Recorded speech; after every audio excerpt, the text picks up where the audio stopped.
insanoğlunu müəssirlik yoluna soxan proses bilirik ki, taxılın evcilleşdirilməsi ilə bərabər əkinçiliyin mənimsənməsi ilə başlandı.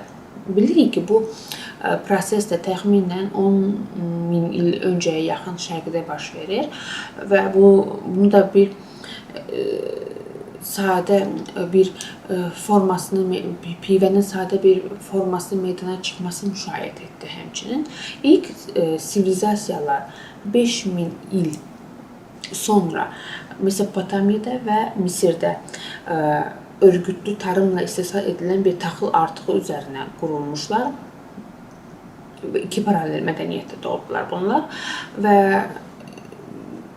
bilirik ki, həm də beləliklə əhalinin kiçik bir hissəsini tarlalarda işləməkdən qurtardı.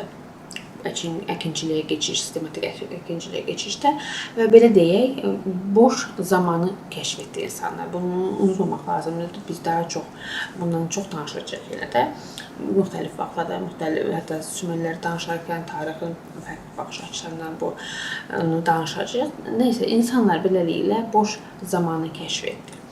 Beləcə, rahiblərin, idarəçilərin, katiblərin və sənətkarların ortaya çıxışını mümkün etdi.